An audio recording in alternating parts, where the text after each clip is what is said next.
আসসালামু আলাইকুম সুপ্রিয় শিক্ষার্থীরা, কেমন আছো সবাই? আশা করি সবাই ভালো আছো, সবাই নিরাপদে আছো, সবাইকে নিয়েই ভালো আছো। আজকে আমরা ব্যাকরণের একটি অধ্যায় পড়বার জন্য আজকের এই ক্লাস। আমাদের আজকের যে চ্যাপ্টারটি আমরা পড়ব তার নাম হচ্ছে শব্দ ও পদ।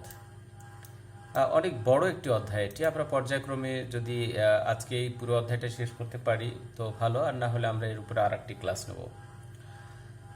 প্রথমেই এই শব্দ দুটো দিয়ে ক্লাসটা শুরু করতে চাই যে আসলে শব্দ ও পদ তোমরা কি জানো যে আসলে শব্দ কাকে বলে, পদ কাকে বলে, অথবা শব্দ আর পদের মধ্যে পার্থক্য কি, এদের মধ্যে মিলটাই বা কোথায়?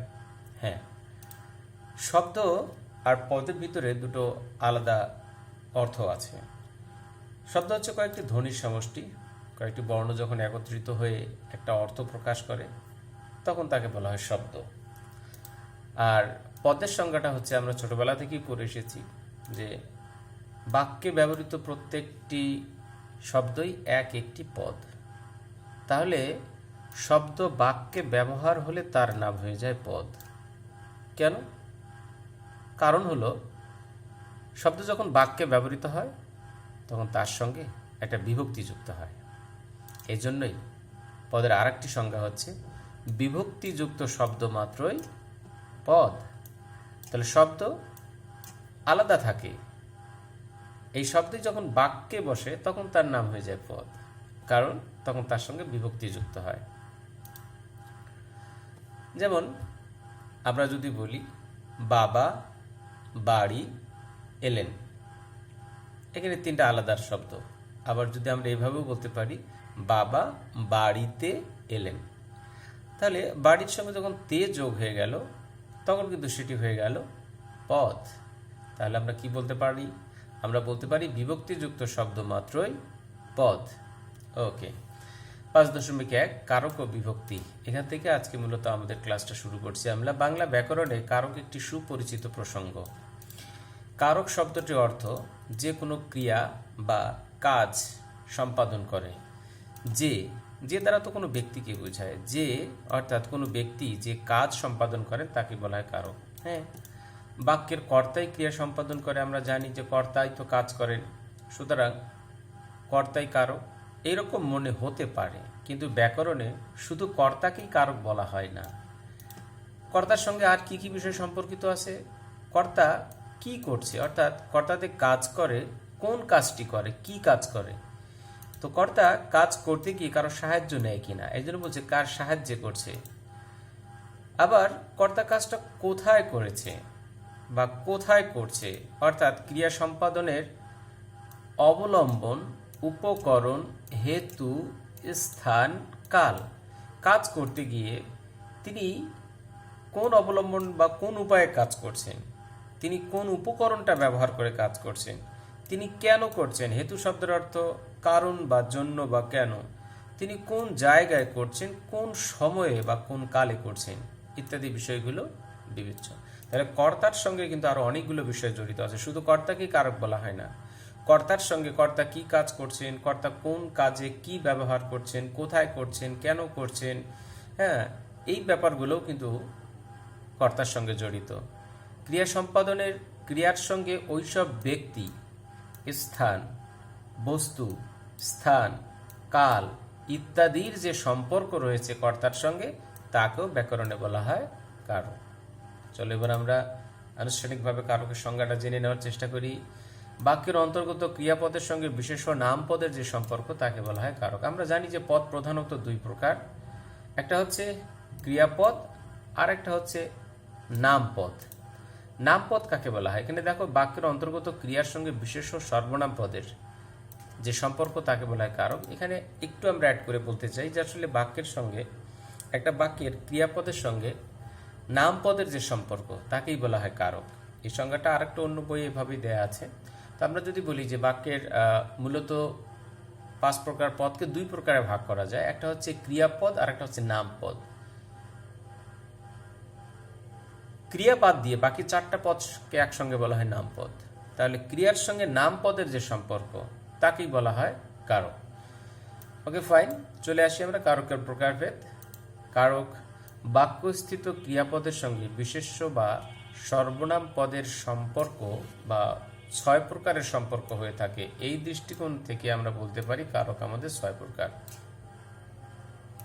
1 কর্তৃকারক, 2 কর্মকারক, 3 করণকারক, 4 হচ্ছে সম্প্রদান কারক, 5 হচ্ছে অপাদান কারক, 6 নম্বর হচ্ছে অধিকরণ কারক। কারকের 6টা প্রকারভেদ আমরা পেলাম। তাহলে কারক কি সেটা জানলাম, কারক কাকে বলে সেটা জানলাম, কারকের প্রকারভেদ জানলাম। এবার আসো নিচে একটি বাক্যের সাহায্যে এই সম্পর্কের সূত্রটা দেখানোর চেষ্টা করি। অর্থাৎ আমরা একটা বাক্যে 6টা কারকের উদাহরণ দেখব। বাদশাহ নাসিরউদ্দিন প্রত্যহ সকালে রাজকোষ হতে স্বহস্তে দরিদ্রদেরকে ধন দান করতেন। এটি পূর্ণাঙ্গ বাক্য। এই বাক্যের দান করার কাজটাই হচ্ছে ক্রিয়া, তিনি দান করতেন, এই ক্রিয়া। এখন এই ক্রিয়াপদকে যদি আমরা নানানভাবে প্রশ্ন করি তাহলে তিনি কোথায় করছেন, তিনি কাদেরকে নিয়ে করছেন, অনেকগুলো প্রশ্নের উত্তর বেরিয়ে আসবে। যেমন আমরা যদি বলি যে আসলে কে দান করতেন, তাহলে কে দিয়ে প্রশ্ন করার কারণে এই বাক্যের একটা উত্তর পাচ্ছি যে বাদশাহ নাসিরউদ্দিন। তাহলে বাদশাহ নাসিরউদ্দিন হচ্ছে এই বাক্যের কর্তৃকারক।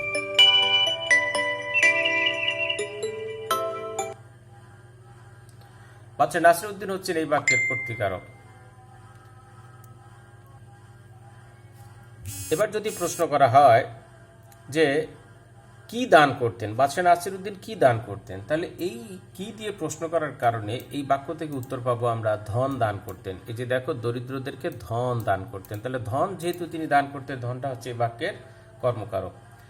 এবার আসো প্রশ্ন করতেছি যে বাদশাহ নাসিরউদ্দিন কি দ্বারা দান করতেন, তিনি যে ধন দান করতেন কিসের দ্বারা দান করতেন, তিনি দান করার ক্ষেত্রে স্বহস্তে মানে নিজ হাতের দ্বারা। এই যে দেখো নিজ হাতটা হচ্ছে এই বাক্যের করণকারক। এবার আসো বাদশাহ নাসিরউদ্দিন কাদেরকে নিজ হাতে এই ধনগুলো দান করতেন, উত্তর হচ্ছে দরিদ্রদেরকে। এই দরিদ্রতা হচ্ছে এই বাক্যের সম্প্রদান কারক। এবার আসো বাদশাহ নাসিরউদ্দিন স্বহস্তে দরিদ্রকে যে ধন দান করতেন, তিনি কোথা থেকে ধনটা নিয়ে দান করতেন, উত্তর হচ্ছে রাজকোষ হতে। তাহলে রাজকোষটা হচ্ছে এই বাক্যের অপাদান কারক। এবার আসো যে তিনি বাদশাহ নাসিরউদ্দিন কাজটা কখন করতেন, প্রত্যহ সকালে। এই সময়টা বুঝিয়েছে, অতএব সময় বুঝালে হয়ে যায় অধিকরণ কারক। তাহলে কি দাঁড়ালো বলতো, আমরা ক্রিয়াপদকে যদি বিভিন্নভাবে প্রশ্ন করতে পারি তাহলে অনেকগুলো উত্তর আমরা পাবো। কে দিয়ে প্রশ্ন করলে উত্তর পাবো কর্তৃকারকের, কি দিয়ে প্রশ্ন করলে কর্মকারকের, কিসের দ্বারা প্রশ্ন করলে করণকারকের, কাকে বা কাদেরকে দ্বারা প্রশ্ন করলে উত্তর পাবো সম্প্রদান কারকের, কোথা হতে দ্বারা প্রশ্ন করলে উত্তর পাবো অপাদান কারকের, আর কখন অথবা কখন দ্বারা প্রশ্ন করলে আমরা উত্তর পাবো অধিকরণ কারকের। এই হচ্ছে আমাদের কারক বের করবার পদ্ধতি, কারক নির্ণয়ের প্রশ্নোত্তর পদ্ধতি। এবারে দেখো যেটা বললাম সেটা এখানে বলা হয়েছে। ক্রিয়াপদকে কে দ্বারা প্রশ্ন করলে উত্তর পাবো কর্তৃকারকের। ক্রিয়াপদকে কি বা কাকে দ্বারা প্রশ্ন করলে উত্তর পাওয়া যাবে কর্মকারকের। ক্রিয়াপদকে কিসের দ্বারা প্রশ্ন করলে উত্তর পাওয়া যাবে করণকারকের। ক্রিয়াপদকে কাকে, তোমাদের মনে হতে পারে যে হ্যাঁ তো এখানে কর্মকারকও আমরা কাকে পেয়েছি, আবার এখানেও যদি কাকে হয় তাহলে দুই কাকে তো একই হওয়ার উত্তর হওয়ার কথা, হয় দুটোই কর্ম হবে নাহলে দুটোই সম্প্রদান হবে। না, একটা কাকে কাজটা হবে নিঃশর্তে, একটা হবে শর্ত সাপেক্ষে। যেমন এই জন্য বলা হয়েছে যে সম্প্রদান কারক হতে গেলে সত্য ত্যাগ করে দান করা। সত্য মানে কি, কোনো প্রকার দাবি না রেখে দান করা। আমরা ভিক্ষুককে ভিক্ষা দেই, এটা আমরা সত্য ত্যাগ করে দিই। আবার আমরা ধোপাকে কাপড় দিই, কিন্তু ধোপাকে কাপড় তো দান করি না, ধোপাকে কাপড় দিই ধোয়ার জন্য, এবং কাজ হয়ে গেলে আমরা টাকার বিনিময়ে সেটা ফেরত নেই। তাহলে এই কাকে দিয়ে যদি শর্ত সাপেক্ষে কোনো কাজ হয় সেটা হবে কর্ম, অর্থাৎ নিঃশর্তে যদি হয় সেটা হয়ে যাবে সম্প্রদান। এবার চলে আসো, আমরা চলে যাচ্ছি ক্রিয়াপদকে কোথা হতে, অর্থাৎ একটা জায়গা থেকে কোথা হতে দ্বারা প্রশ্ন করলে যে উত্তর পাওয়া যাবে সেটি হচ্ছে অপাদান কারক। ক্রিয়াপদকে কোথায় এবং কখন, তাহলে কোথায় দিয়ে বোঝানো হয় স্থান, কখন দিয়ে বোঝানো হয় সময়। তাহলে সময় এবং স্থান যদি বোঝায় কোনো ক্রিয়া তাহলে সেটি হয়ে যাবে অধিকরণ কারক। এই ছিল বড় একটা ব্যাপার। আমি খুব বলবো তোমাদেরকে যে আসলে কারক যদি তোমরা বের করতে চাও তাহলে সত্যিকার অর্থে এই 6টা প্রশ্নোত্তর পদ্ধতি তোমাকে মনে রাখতে হবে। এই অংশটুকু মনে রাখতে পারলে তোমার কারকের অর্ধেক পড়া হয়ে যাবে। এখন ওই যে শুরুতেই বলছিলাম যে কারক ও বিভক্তি, এখন বিভক্তিটা কি সেটা একটু দেখার বিষয়। বাক্যের শব্দগুলোকে বা শব্দগুলোর নির্দিষ্ট বিন্যাস থাকে, অর্থাৎ কোন পদের পর কোন পদ বসবে তার একটা নিয়ম থাকে। বিন্যাসী সমগ্র বাক্যের অর্থ স্পষ্ট করে দেয়। অর্থাৎ একটা বাক্যে যদি সাজানো না থাকে পরপর শব্দগুলো, তাহলে অর্থ প্রকাশ পাবে না। দেখা যায় যে বাক্যের যথাযথ অর্থ জ্ঞাপন বা বোঝানোর জন্য বাক্যস্থিত নাম শব্দগুলোর সঙ্গে কখনো কখনো বর্ণ বা বর্ণ সমষ্টি যুক্ত হয়ে থাকে। এই বর্ণ বা বর্ণ সমষ্টির নাম হচ্ছে বিভক্তি। যেমন আমি একটা উদাহরণ বললাম যে তিনি সরকার চাকরি করেন। তিনি সরকার চাকরি করেন, তিনটা সবগুলো শব্দ আছে, একটা অর্থ প্রকাশ করছে না। কিন্তু দেখো, যদি আমরা ছোট্ট একটা বিভক্তি বসিয়ে দিই যে তিনি সরকারি চাকরি করেন, তার এখানে রস্যইটা বসানোর কারণে কিন্তু পুরোটা বাক্য তৈরি হয়ে গেছে। ঠিক বিষয়টা এই বর্ণ বা বর্ণ সমষ্টিগুলো, অর্থাৎ শব্দের সাথে শব্দকে যুক্ত করবার জন্য দুই শব্দের মাঝখানে যে বর্ণগুলো বসে, এই বর্ণগুলো আলাদা নিজস্ব কোনো অর্থ নেই। এই বর্ণগুলো যে বসে, এগুলোকে বলা হয় বিভক্তি। বাংলা বাক্যের পদগুলোকে পারস্পরিক সম্পর্কের ভিত্তিতে কারক নির্দেশের জন্য এই বিভক্তিগুলোর সবিশেষ গুরুত্ব রয়েছে। অনেক সময় বিভক্তির প্রয়োজন পড়ে না, বিভক্তি না থাকলেও শূন্য বিভক্তি ধরে নিতে হয়। হ্যাঁ, এটি ইম্পর্টেন্ট কোশ্চেন। যদি কোথাও কোনো বিভক্তি না থাকে, তাহলে আমরা ধরে নেব যে সেখানেও একটা বিভক্তি আছে। অর্থাৎ কোনো বিভক্তি না থাকার অর্থ হচ্ছে সেখানে একটা শূন্য বিভক্তি থাকা। তার মানে শূন্য এমন একটা বিভক্তি যেটা সব জায়গাতেই থাকবে। খেয়াল করো, সন্ধ্যায় আকাশে চাঁদ উঠেছে। সন্ধ্যায় আকাশে চাঁদ উঠেছে, এই বাক্যের তিনটি শব্দ আছে, সন্ধ্যা, আকাশ, চাঁদ, আর উঠেছে হচ্ছে ক্রিয়া। সমগ্র বাক্যটির অর্থগ্রাহ্যতার জন্য সন্ধ্যা শব্দের সঙ্গে অন্তস্থ অ, আকাশ শব্দের সঙ্গে এ যুক্ত হয়েছে। তাহলে অন্তস্থ অ এবং এই হলো বিভক্তি। চাঁদের সঙ্গে কোনো বর্ণ যুক্ত হয়নি বা যুক্ত হওয়ার প্রয়োজন হয়নি, কিন্তু ব্যাকরণ মতে সেখানেও একটি বিভক্তি আছে, তবে তার নাম হলো শূন্য বিভক্তি। শূন্য বিভক্তিকে অবিভক্তিও বলা হয়। একটি ইম্পর্টেন্ট একটি কোশ্চেন। তাহলে শূন্য বিভক্তির আর এক নাম অবিভক্তি। সমগ্র বাক্যটির বিন্যাস এইরকম: সন্ধ্যায় আকাশে চাঁদ উঠেছে, সন্ধ্যা যোগ অ, আকাশ যোগ এ, চাঁদ যোগ শূন্য, আর উঠেছে হচ্ছে ক্রিয়া। এই বাক্যের বিভক্তির যে অংশগুলো ব্যবহার করা হচ্ছে সেটা হচ্ছে অন্তস্থ, সন্ধ্যার সঙ্গে আকাশের সঙ্গে এ এবং চাঁদের সঙ্গে বিভক্তি না থাকা, এক প্রকার বিভক্তি থাকা, সেটির নাম শূন্য বিভক্তি। আসলে বিভক্তি কাকে বলি? দেখো, বাক্যে ব্যবহৃত যে বর্ণ বা বর্ণ সমষ্টি বাক্যের অর্থগ্রাহ্যতার সাহায্য করে, মানে অর্থ বুঝতে সাহায্য করে, তাদেরকে বলা হয় বিভক্তি। বিভক্তির প্রয়োজনীয়তা কি? আসলে বাংলায় এমন অনেক বাক্য আছে যেগুলোতে ক্রিয়াপদ নেই। যেমন মাঠে মাঠে অজস্র ফসল, মনে হতে পারে যে আসলে ক্রিয়াপদ নেই, আর আমরা জানি যে ক্রিয়াপদ ছাড়া কখনো বাক্য হয় না। আবার একটা খেয়াল করো, আর একটি বাক্য, ছোট ছোট ডিঙ্গি নৌকাগুলো নদীতে ভাসমান। এই জাতীয় ক্রিয়াহীন অনেক বাক্য বাংলায় আছে। ক্রিয়া নেই বলে এই বাক্যগুলোর অন্তর্গত নাম শব্দগুলোর কারকও নেই। সেজন্য বলা হয় বাংলা বাক্য কারক প্রধান নয়। কিন্তু বিভক্তি ছাড়া বাংলা বাক্য ঠিকভাবে গঠিত হতে পারে না এবং বাক্য অর্থগ্রাহ্য হয় না, মানে বাক্যের অর্থও থাকবে না। উপরের দুটি বাক্যের বিভক্তি তুলে নিলে বাক্যগুলো যথাযথ অর্থ প্রকাশ করে না। যেমন মাঠ মাঠ অজস্র ফসল, কিংবা ছোট ছোট ডিঙ্গি নৌকাগুলো নদী ভাসমান। বাক্য হিসেবে এটা অত্যন্ত ত্রুটিপূর্ণ। কারণ তুমি যদি বলো মাঠ মাঠ অজস্র ফসল, আমরা যে বিভক্তিগুলো তুলে নিলাম, মাঠের সঙ্গে এই বিভক্তি ছিল, এখানেও এই বিভক্তি ছিল। তাহলে আমরা যদি বিভক্তিগুলো তুলে নিই, তাহলে কি হলো? মাঠ মাঠ অজস্র ফসল। অথবা এখানে দেখো, ছোট ছোট ডিঙ্গি নৌকাগুলো নদীতে ভাসমান। আমরা যদি বলি বিভক্তিগুলো বের করে ফেলি বাক্য থেকে, ছোট ছোট ডিঙ্গি নৌকাগুলো নদী ভাসমান, বাক্য হিসেবে কোনো অর্থ প্রকাশ করতে পারবে না। প্রথম বাক্যে এ বিভক্তি মাঠের সঙ্গে, দ্বিতীয় বাক্যে তে বিভক্তি নদীর সঙ্গে। বাক্য দুটির বিন্যাস ও অর্থকে ঠিক করে দিয়েছে। গাছের পাতায় রাতের শিশির লেগে আছে, একটি বাক্য, কত সুন্দর চমৎকার একটি বাক্য। এই বাক্যেও আমরা দেখতেছি যে গাছের সঙ্গে এর, রাতের সঙ্গে এর, ও অন্তস্থ বিভক্তি পাতার সঙ্গে অন্তস্থ বাক্যটিকে সম্পূর্ণ অর্থগ্রাহ্য বা অর্থপূর্ণ করে তুলেছে। নতুবা গাছ, পাতা, রাত, শিশির, এটি কোনো বাক্যই হতে পারে না। তার মানে আমরা বুঝতে পারলাম যে আসলে বিভক্তি ছাড়া কখনো কোনো বাক্য গঠিত হতে পারে না। ক্রিয়াপদ ছাড়াও বাক্য গঠিত হতে পারে, কিন্তু আসলে বিভক্তি ছাড়া কখনো বাক্য গঠিত হতে পারে না। তাহলে বোঝা যাচ্ছে বিভক্তি বাক্যের অন্তর্গত শব্দ অর্থাৎ পদগুলোর মধ্যে সম্পর্ক সৃষ্টি করে এবং বাক্যের অর্থকে নির্দিষ্ট করে তোলে। সেজন্য বাংলা বাক্য বিভক্তি প্রধান। তার মানে বাংলা বাক্য কারক প্রধান নয়, বাংলা বাক্য হচ্ছে বিভক্তি প্রধান। এর থেকে বাংলা বাক্যের প্রয়োজনীয়তা বা বিভক্তির প্রয়োজনীয়তা অনুমান করা যায়। অবশ্য সব সময় বিভক্তি দিয়ে বাংলা ভাষা ভাব প্রকাশ করতেও পারে না। সেসব ক্ষেত্রে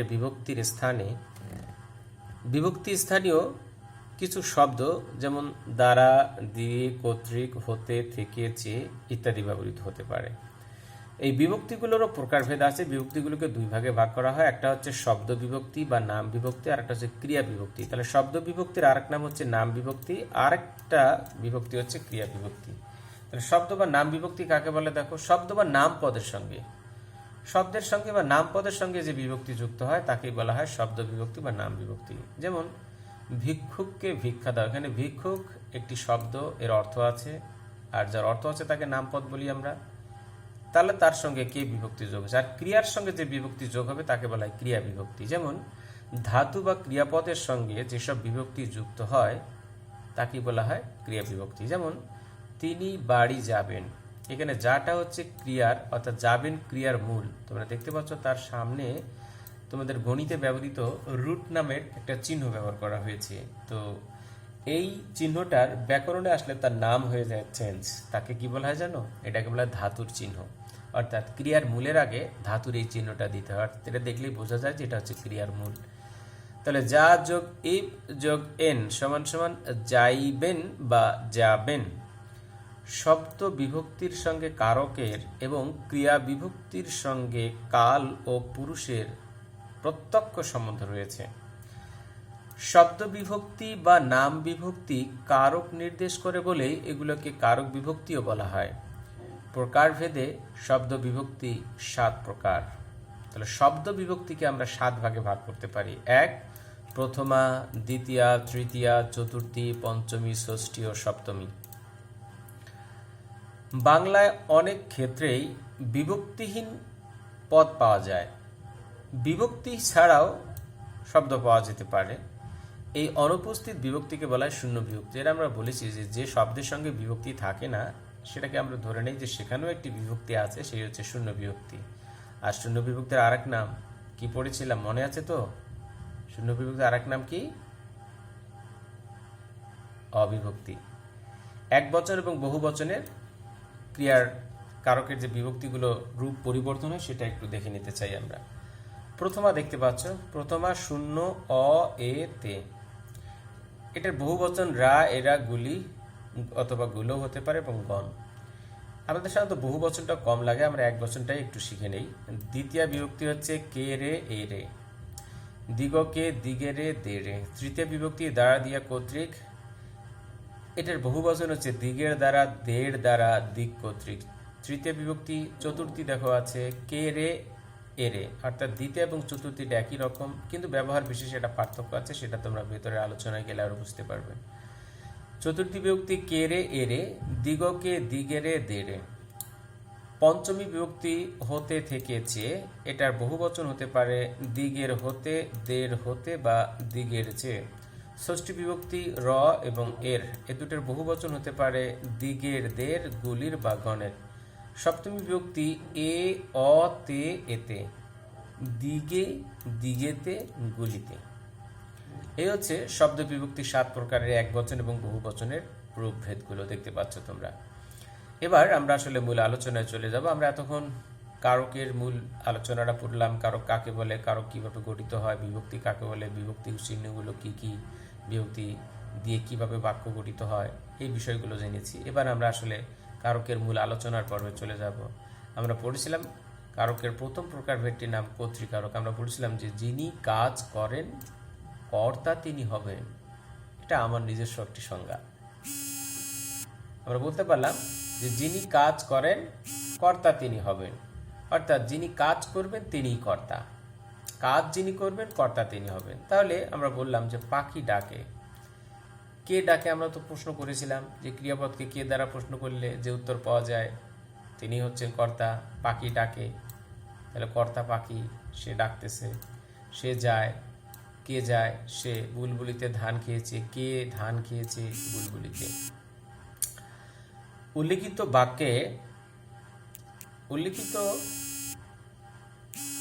বাক্যে তিনটিতে উল্লিখিত বাক্য তিনটিতে ডাকে, যায় এবং খেয়েছে, এই তিনটা হচ্ছে ক্রিয়াপদ। এই ক্রিয়াগুলো সম্পাদন করেছে যথাক্রমে পাখি ডাকে, সে যায়, বুলবুলি খেয়েছে। সুতরাং পাখি, সে এবং বুলবুলি হচ্ছে কর্তা। যে ক্রিয়া সম্পাদন করে তাকে কর্তা বলে।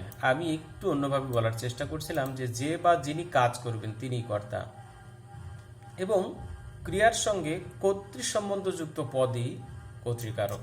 সংজ্ঞা: বাক্যস্থিত যে বিশেষ্য বা সর্বনাম, তাহলে বিশেষ্য বলতে কোনো কিছু নামকে বোঝায়, আর নামের বিপরীতে যা বসে তিনি তো সর্বনাম। তাহলে বাক্যস্থিত যে বিশেষ্য বা সর্বনাম পদ ক্রিয়া সম্পাদন করে তাকেই বলা হয় কর্তৃকারক। কর্তৃকারকের প্রকারভেদ: ক্রিয়া সম্পাদনের বৈচিত্র্য বা বৈশিষ্ট্য অনুসারে কর্তা 6 প্রকার। যেমন মুখ্য মানে প্রধান কর্তা, যে নিজে কাজ করে তাকে বলা হয় মুখ্য কর্তা। যেমন ঘোড়ায় গাড়ি টানে, ঘোড়া নিজে টানছে। মুষলধারে বৃষ্টি নিজেই পড়তেছে, এই হচ্ছে মুখ্য কর্তা। 2 নম্বর প্রযোজক কর্তা। প্রযোজক কর্তা কি? মূল কর্তা যখন অন্যকে কোনো কাজে লাগিয়ে বা কাজে নিয়োজিত করে ক্রিয়া সম্পাদন করে। আমি এটাকে বলি অলস কর্তা। অর্থাৎ কর্তা যখন নিজে কাজ করে না, কর্তা যখন আরেকজনকে দিয়ে কাজ করায়, তখন তাকে বলা হয় প্রযোজক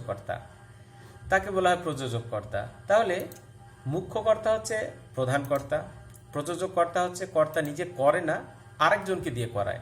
এখন তোমার প্রশ্ন হতে পারে যে যিনি কাজ আরেকজনকে দিয়ে করাচ্ছে, তাহলে যাকে দিয়ে করাচ্ছে সেও তো একটা কর্তা, তাহলে উনি কোন কর্তা? হ্যাঁ, ওনার নাম হচ্ছে প্রযোজ্য কর্তা। তাহলে যিনি আদেশ বা নির্দেশ করে বা অন্যকে কাজে লাগিয়ে নিজে কাজ না করে অন্যকে উৎসাহ বা প্রেরণা দিয়ে বা আদেশ দিয়ে বা উপদেশ দিয়ে কাজ করায়, তিনি হচ্ছেন প্রযোজক। আর যাকে দিয়ে করানো হয় তিনি হচ্ছেন প্রযোজ্য। ওই যে বললাম মূল কর্তা মানে প্রযোজক কর্তা। মূল কর্তার করণীয় কার্য যখন অন্যর দ্বারা সম্পাদিত হয় তখন তাকে প্রযোজ্য কর্তা বলা হয়। যেমন মা শিশুকে চাঁদ দেখাচ্ছে। বেসিক্যালি তোমার মনে হতে পারে যে মা শিশুকে চাঁদ দেখায়, মাও তো দেখে, যে মা চাঁদ অনেক দেখেছেন, কিন্তু মার উদ্দেশ্যটা এখানে শিশুকে দেখানো। শিক্ষক ছাত্রগণকে পড়াচ্ছেন, স্যার জীবনে অনেক পড়ালেখা করছেন, কোনো সমস্যা নেই, কিন্তু আসলে তার কাজটা হচ্ছে তোমাদেরকে পড়াচ্ছেন। এখানে শিশু এবং ছাত্রগণ হচ্ছে প্রযোজ্য, ওকে। আর মার শিক্ষক হচ্ছে কি? প্রযোজক। এবার আসলে ব্যতিহারটা কি? আসলে বাক্যের দুটি কর্তা যখন একত্রে এক জাতীয় ক্রিয়া সম্পাদন, অর্থাৎ ব্যতিহার হতে গেলে দুইটা কর্তা লাগবে। 2 কর্তা একসাথে একই কাজ করলে তখন তাকে